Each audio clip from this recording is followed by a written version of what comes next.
And welcome back, folks, for episode 4, season 5, Snowfall. This episode is Revolutions.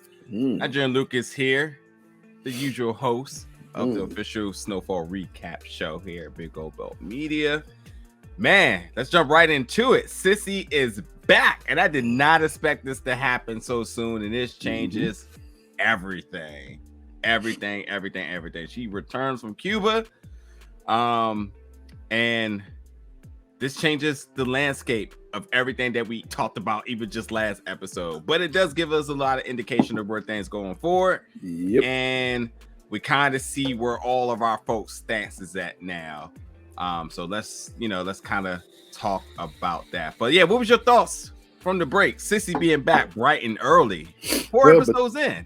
She was gone for 3 episodes. Between Sissy being back so fast, we kind of wondered, did she ever actually hear? Was that her on the phone calls with Franklin that he was making? Here we get the confirmation she was on the calls and she clearly heard him. And that's partially why she came back. We'll talk later on in the episode, the real reason that she came back. But yeah, at least this is presented to the family as the reason she came back. So between that and Leon Luther King Jr. up here fighting for the rights of all colored folk. Yeah, like it was while it was a short episode, it compacted a lot of things that we were wondering about. We were wondering about the Leon going separate from the family and what happened there. Yeah. And then we also were wondering, like, okay, then when we're going to get to Sissy, which is an extremely important part of this season. And they decided to combine it all in one episode. Yeah. And condense it to give you like straight, like, look, this is what's going on here. Yeah. I joke about her being gone for only 3 episodes, but let's not forget there was a time lapse here. So like, what are we talking about? Like 6 years, I think it is. I keep forgetting to check. But a significant amount of time. This year's in 86, I want to say. Yeah. So when the last season, like in 84? That's true. It has not been 6 years. And actually somebody in the comments did mention that. And I think I should just go ahead and give them credit right now since we are talking about that, because somebody definitely laid down exactly the whole timeline to make sure it's right. So yeah, last season was 85. And then it's only been a year. Yeah, it says last show took place in 82. And they go to tombstones, and they said if you go back and look at Kevin's tombstone, it has the year 83, 84. And this is from OPM. All Money In left a comment on that. So yeah, so okay, so it's only been a year, but still a lot of different things happen. Yeah. Right? It says, and then a couple other comments about years, folks saying they would love to see Snowfall get into somewhere into the 90s and whatnot, which I think that would be cool as well. Do people think that, like, I just think people may get confused on what the 90s was. You don't really need Snowfall to go too far into the 90s. I should just read this comment real quick that said Franklin's new girlfriend looks a lot like younger Viola Davis. Yeah, is that a bad thing? Definitely not. That's a good compliment. that not at all is that a bad thing. But yeah, let's get into the stuff. So the other thing with Sissy coming back is, we're gonna finally get the straight up answer to Alton, because if anybody knew, it was her.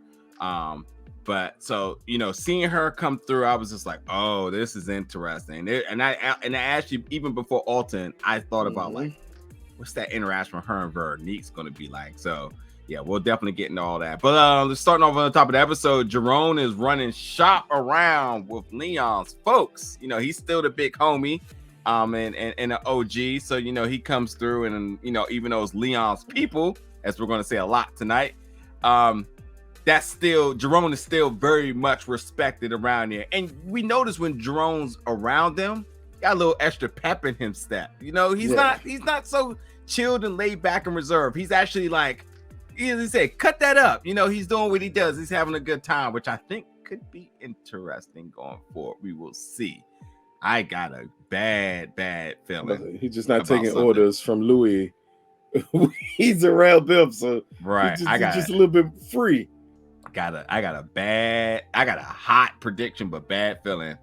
But as we see, it doesn't just only happen on the East Coast, it happens on the West Coast, because we got the nerd version of Famous up in he was 10 times worse than Famous, Joe. Snitching his ass off on the track. He named names in the song. at least when Famous gave you Streets Need a Body, he went naming people.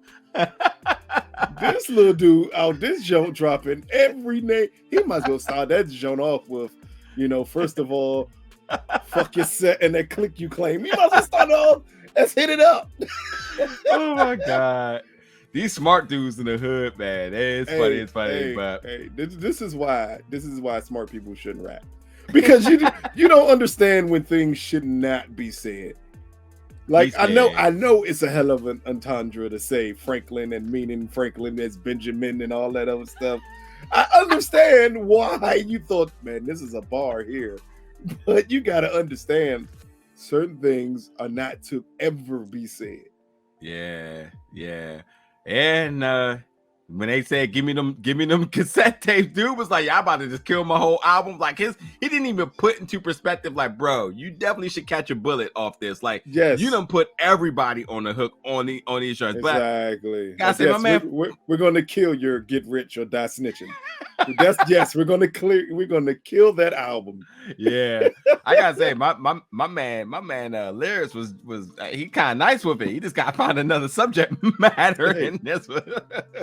He decided he wanted to be the hood reporter and tell everything about the drug game and everyone he sees hustling. Like, Jesus. It's like, come on, man, you got.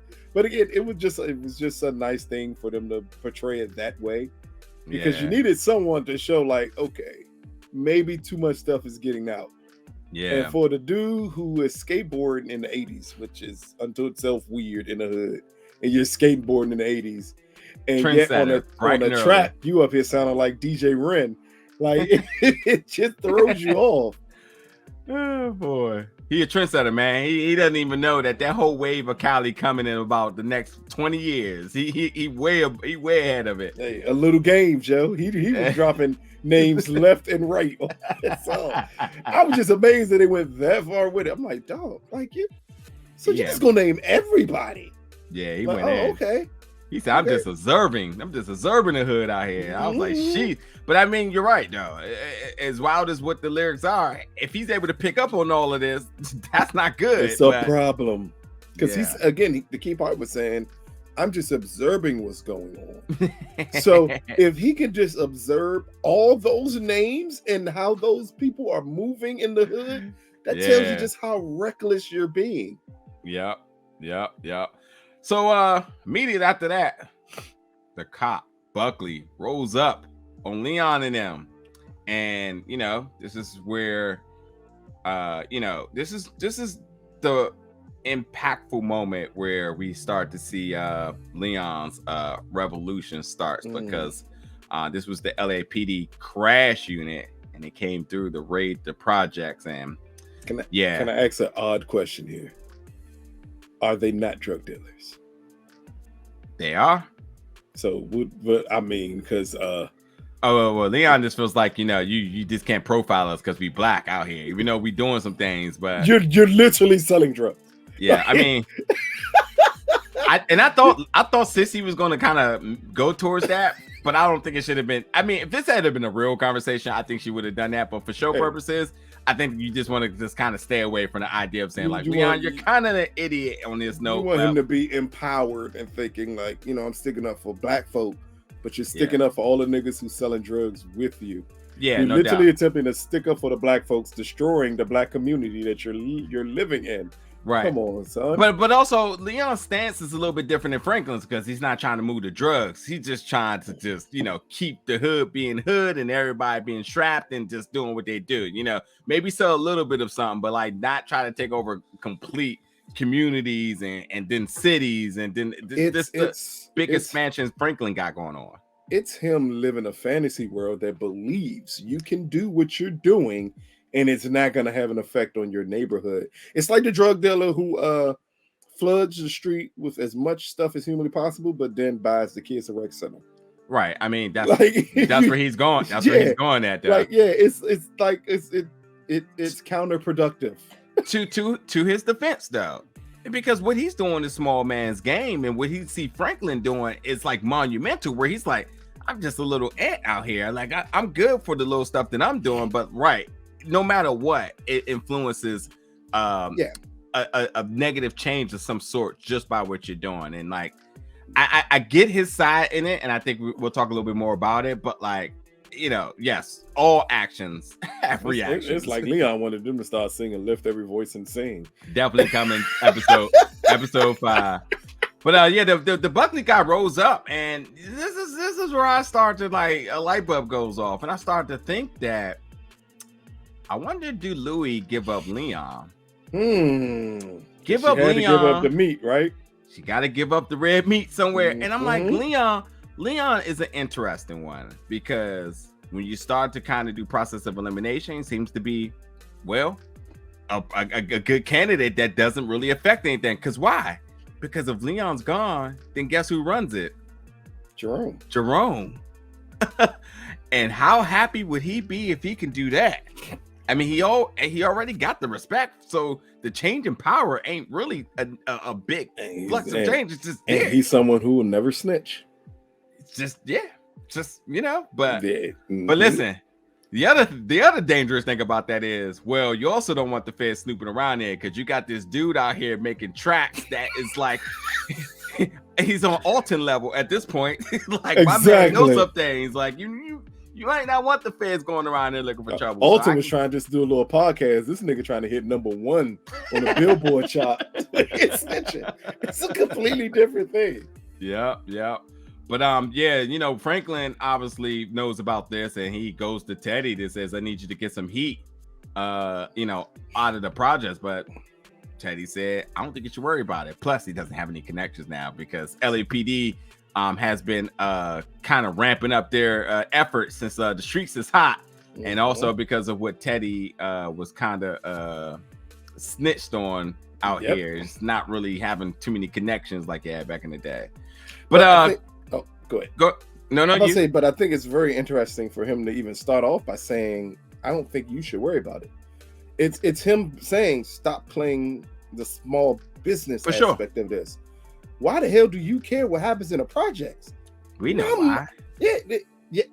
Because it's Leon, he cares. But Teddy's trying to get him to see the bigger picture. And that's why I think the correlation between the two makes so much sense, in the sense that Leon thinks the little he's moving isn't having an effect. Yeah. But if we looked at that trunk, when they were packing those bricks in that trunk, that's enough to fully affect the projects. But it's not enough to affect Franklin's business. And that's what Teddy's trying to get him to understand, is stop playing little game here. We're playing big game here. We need to be moving a hell of a lot more than that, and the projects ain't gonna do it. While Leon is attempting to save the projects, now understanding like you can't save the projects by doing what you're doing. Yeah. Also, I mean, Franklin's whole mindset is family right now. As in family and a few Coronas. I mean, I'm sure Dominic Toretto's around this area, right? Or I thought he was gonna show up eventually in a little muscle car. The moment Franklin said we're going to have dinner as a family, I said, "Oh shit!" Yep, get the Coronas right. Yep. But look, with Sissy being back, as I said, this is big. Meeting Veronique, we knew was going to be big, because you wanted to kind of know what was going to be their first reaction. But Sissy, being what Sissy does, she's a mom. She's happy to see Veronique. She said she came back as soon as see her. She also mentioned later on in the episode that she just wasn't happy in Cuba. And I after you hang a year with Tupac, I mean, at some point it gets boring. Exactly. You got to come back. You got to. Everybody goes back to Cali. Everybody. Him and Elvis ain't got that much that you care about to stay with both of them in Cuba at all. And beyond that, and later on in the episode we got the confirmation that Alton would have loved this, and of course we'll talk about Louis laser beaming questions in. Louis was on it in this episode. Yeah, she came all for, I mean, it's like those Housewives of Atlanta reunions where you just like I know some shit going down on this joint, but like Louis came for blood, and that's what it was. But meeting Veronique, I said was going to be interesting because we know now these are Franklin's two most important women in his life. Would they clash or would they be on the same page? But as we said, there's so much alike. Yeah. Well, how would this play out? And it looks like everybody is on a good note there. Well, that's besides when they didn't find out the fit. I was gonna say they're on a good note till they got in that damn limbo.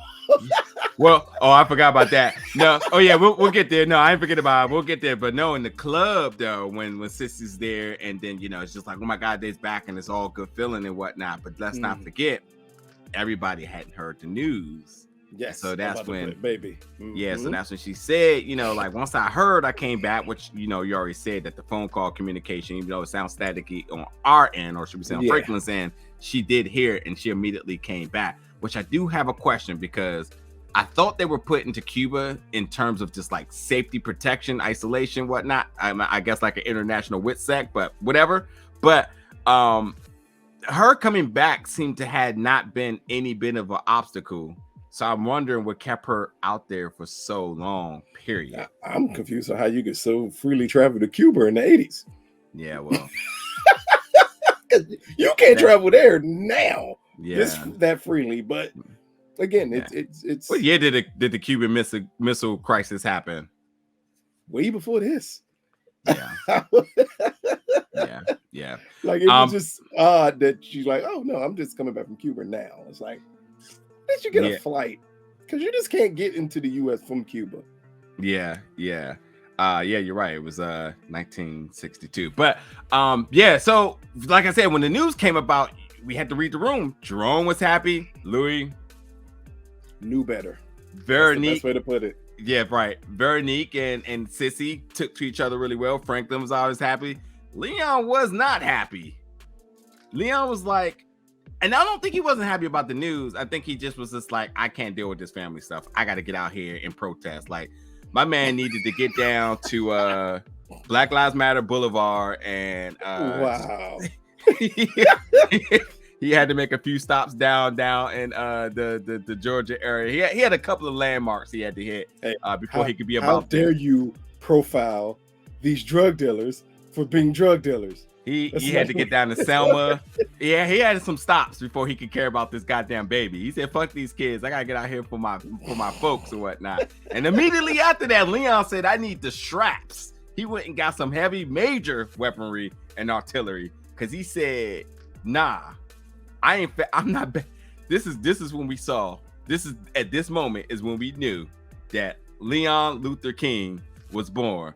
My man said, I'm not fighting the blue. I am fighting oppression for my people. I was like, yo. I am so confused on I am so confused on everything about Leon right now. I'm like, dude, you beat a kid with a hammer because he stole something from you in your community. You threatened the nerd on the radio in your community. You are the oppressor, sir. You are the oppressor. Listen, let my man shine. He trying to make change. He is the start of a revolution for his folks. He wants what's best for his folks. He went from Leon Luther King to Leon X back to Leon Luther King. He didn't know who he wanted to be this episode, Joe. He got a lot on his mind, man. After that raid, man, he's just been shook. He's been shook like no other, and he's just changing the focus on things. So hey, he's been shook like Leon. We have known for Leon to be this way from last season, from the incident with the killing of the kid. He gets shook, and when he gets shook, he changes his entire mindset. Big facts. So now at this point, we go back to the job, and Sissy rolls up Veronique's job. And well, I didn't even think about this, but this is the first time Wanda has ever met Sissy. And man, I tell you, everyone's in good spirit. I mean, Wanda's a little reserved, but it's all good because Wanda done glowed up. She got her teeth fixed. If Sissy would have seen Wanda last season, I don't think everybody would have been smiling. But you got this crackhead living in my house while I'm gone. She made sure she brought her Sundays the best for this, even though she didn't know she was coming. But yeah, they got to meet. And she's like, "Oh, you're the lady living in my house, huh? Young lady living in my house and whatnot." But it's all good. Sissy not tripping. But this is where I'm ready to ask my question here, folks. Where do you think Sissy's mindset at, seeing that her son Franklin is not only happy, and we can go as far as saying might be trying to replace mama, because you know that's a thing, but ultimately, well, this whole real estate thing that we were kind of talking about before we left for Cuba, you fully fledged into this now. You're like, you really invested into this. You really about this life because you got this new chick and you doing all this. So what do you think Sissy's whole demeanor and mindset was once that PowerPoint came on the screen? When what they call them things again? The Overtrons, Scantrons? What the fuck were they called? Them old the projectors. Jokes, the projectors. Yeah, when they roll in. Like in elementary school or middle but, school when they used to roll them Jones into you. Yeah, put the clear plastic thing on there. Yeah. Boy, so damn it, we're gonna invest in this area right here. But like, what do you think? Or am I reading into this too much? What do you think Sissy was thinking? Because they did show the scene playing out where she just kind of zoned out. I think she's thinking it took for us to have to leave and your dad to be murdered for you then to make this decision. Why? It's not good enough. Because to her, it could come across as you saw Alton as the obstacle, and he had to be killed for you then to make this advancement. Like it's kind of a weird thing. Again, bringing up Alton would be happy to know he's going to be a granddad. All of that is playing into the cards that you now are attempting to create this entire new life because he's gone. But when he was here pushing you to do this, you fought him tooth and nail on it. I also got to think there's got to be a little bit of guilt here because she was the one trying to fix it between the two of them. She couldn't get it done. And although she sided with Franklin. Yep. Folks, let us know your thoughts about what do you think Sissy's mindset was in that office when they decided to put on the overhead projectors. Overhead projector. Christ. Yeah, there we go. To talk about their real estate plans. Yeah, well, let us know your thoughts. I thought I was a shit back in the day with them Jones, a little plastic paper and a little black marker. Couldn't tell me shit. Oh man. So now at this point now, Franklin's like, look, we're doing a family dinner. Good vibes. We pouring up the champagne and the wine to celebrate this. Not only this announcement of the baby, but Sissy being back. And Louis is like, I'm not going. I ain't going. Jerome's like, don't put me in the middle of the beef. She says it's not a beef. I'm just exhausted. Bullshit. We all knew that. But hey, the one thing about the two of them, no matter what it is, they got each other's back. They're a real couple. And she definitely with the ultimate compromise of, okay, I'll go just for you. But this is why, ladies and gentlemen, you do not force your woman to go anywhere she doesn't want to go. Because boy, is she gonna blow it up. And she's gonna do it in the slickest way humanly possible. Louis was up there smiling and laughing and throwing daggers through Franklin the entire time. The moment your woman say, nah, I don't really want to go to there. You know what you say? You're right. Go ahead, stay home. I'll go. Yep. And at some point she's probably like, but on the other hand, I do got some things I need to get off my chest. So I'll show up.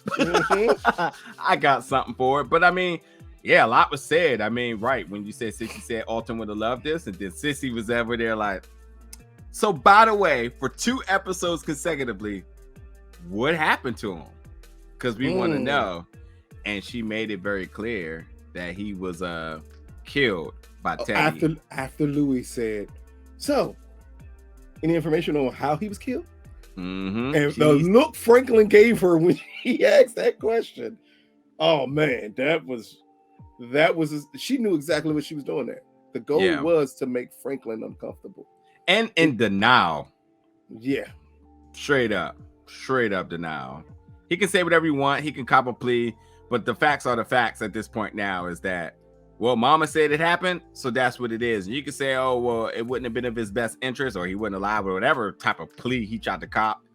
It is what it is. And I'll be honest, I do take that for what it is 4 episodes in. I would not be surprised if there's just some twist with this still. Because I don't know. They still have not shown Alton being dead. Yeah. It just so there's no telling what actually happened yet. I'll play conspiracy theory on this one. I'm not sold just yet, but I don't think he's dead either at all. Yeah.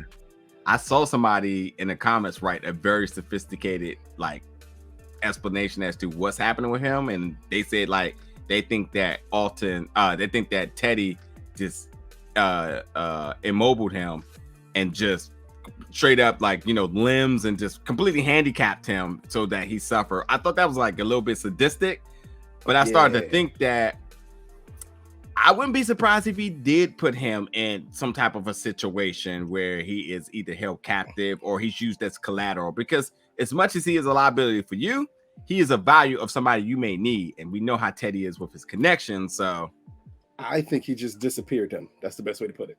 Yeah. I think he left him with an option, because if we go to the point that Teddy is all about business, what do you think Alton would have did if Teddy would have told him, I'm giving you an option here. Either you come with me or I kill both of you. Yeah. Good point. Alton was just going to leave. And again, and it says a lot from, was that a note she was reading that was left? That Sissy was reading at the beginning of the episode? Yeah. The note that he wrote that he, yep. And so the end of the last season, yep. Yeah, so that makes a lot of sense that it could have been Teddy just saying, hey, I can kill both of you or you can come with me. Yep.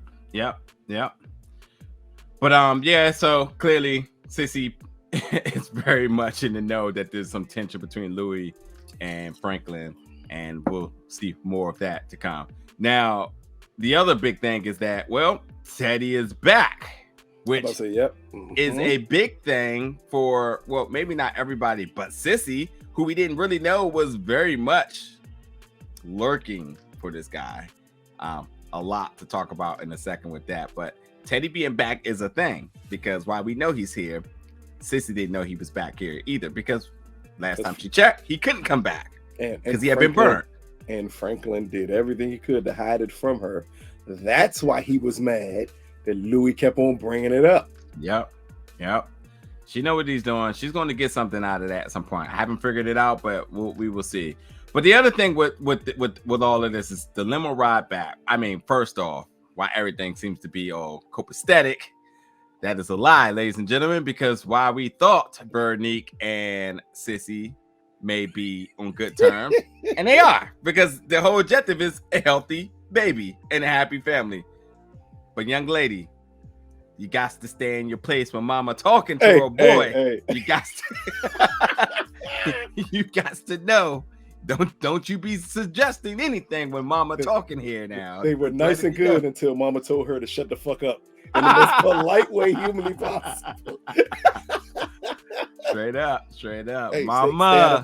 Stay out of family business. Yeah, mama. But Sissy don't want to be in the dark no more. Have a couple of thoughts about this. We'll kind of end the episode on it. But she doesn't want to be in the dark. None of that.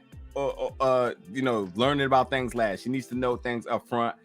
She does go to the projects to check on Leon. And she gives Leon an ultimatum and says, you can make change without fight. There's a lot of people out here that you don't even realize want to help you in this effort. So we'll kind of see how that play out. We do know that that now that we got Leon Luther King, that it won't be long. Alton was a Panther. Where do you think it's going? But listen now, we got some divide going on here. Sissy standing up for Leon. Leon could be one of the ones that's being given up. Doesn't that make so much sense? Hey. Just the next leader or a vote of a person of some prominent position. You will not say the next powerful black man, and then they take him down. You're not gonna let you get that off. He is selling drugs in his community. Listen, he's all right. He's the new revolution of the Black Panthers. All right, just to see it'll be all right. Revolution will not be televised. Yeah, man. Vernie. One other thing that Vernie did talk to Franklin about needing more protection. She said the strippers and Peaches ain't good enough. Wonder why she all of a sudden feeling so paranoid. Because now she knows the truth about Teddy. I mean, you already knew who Teddy was, but why now do you already suspected that Teddy was that person? And if Teddy is that person, ain't nobody going to be able to protect you from him. So why are you asking for extra protection? Listen, the biggest question is what happens when somebody is scared? What type of decisions do they make here? Now she's going to go from, playing co-pilot with Franklin to like, I got to take matters into my own hand. Just watch. Just watch. Especially when she doesn't feel equally valued anymore because Sissy's back. I give you another conspiracy theory though. Could it be that she's asking for this extra protection because she sees what's going on between Franklin and Louis, and she understands the people that Louis have in her corner versus the people Franklin have in his corner? Because you know who them strippers ain't and Peaches ain't big enough to protect her from? Scully. All right. So, closing out this episode, we have a interesting meeting at a diner. Which at one point I was like, wait, where is this? Because this definitely looked like something very remote. Yeah. But some new guy, Reuben, comes in from Mexico City. Mexico City, folks, if you don't know, your geographical most people landscape. Forget. Well, I'll just keep it simple for you all. It is south, so we'll start there. But this ain't just no regular dude because he's very much aware of the CIA's involvement with the Saints, and seems to be there has been some long distance communication between Reuben and Sissy, and I guess we're going to get that fuller story in at some point. But they have a common interest here. And that interest is coming for Teddy. And she wants answers first. And she wants to make sure her family's safe. All right, so cool. We can end the episode. No. Answers to what? If your husband's dead, what answers do you need? Or it can't be much more than why, because we all know why. Everybody knows why. Everybody named Mama know why he would have been killed. So what are the answers that you're looking for? The answers have nothing to do with Alton. Yeah, or does it? And it's like, well, why? I think the answers have to do with Franklin. Ooh, okay. Because does she not understand why Franklin was chosen? Does she not understand why they have Franklin moving drugs? Only person I don't even think Franklin fully understands. He understands he gets the product, but have they ever established he understands why he's selling drugs? I don't know, but she again. I think it's interesting that she wants Teddy to answer to some things before anything's done, and she wants to make sure her family's safe because of what potential repercussions it could be. You're going after the CIA. Your family's never safe. I mean, they kind of work, but they're employed by them, so maybe. No. No. Because one thing about them, they'll get someone else to do exactly what you can do. Yeah. And I think, we need to find out more about Reuben's establishment. Where does he come from? Involvement is another word we can use here. We want to know more about Reuben because he seems to have some powerful folks on his side, and that could mean a lot. I mean, there is other intelligence agencies, and there's I don't know, this especially I think we really got to dive into just, again, it's weird for Snowfall. You're going to have to start looking into the other intelligence agencies that operate around the world. Keep in mind, one thing about the CIA, for anyone who does not know, yes, they are part of the United States government. They're also entities not supposed to operate inside of the United States. Right. That's because you have the FBI. Yeah. Yeah. So the point they're not supposed to be operating inside the United States at all creates a problem. Yeah. Yeah, it could be interesting. It could be interesting. I don't know. I don't want to predict too much because we're going to leave it for you all in the comments. Let us know your thoughts about the episode. Who the hell do you think Reuben is, and where did he come from, and what is he up to? Why does he want Teddy? Because you want Teddy, you try to take down the big dog here. And that also could be a act of war, depending on where it's coming from. So, yeah. Who knows? But yes, let us know. Maybe it works for B613. Is that the name from the group on Scandal? B613? Yes, it is. Bro, goodbye. We're dog, goodbye. Let us know your thoughts about tonight's episode. Jump in the comments and we'll catch you back next week for episode 5. Thank you for tuning in. Pieces. Bro, what?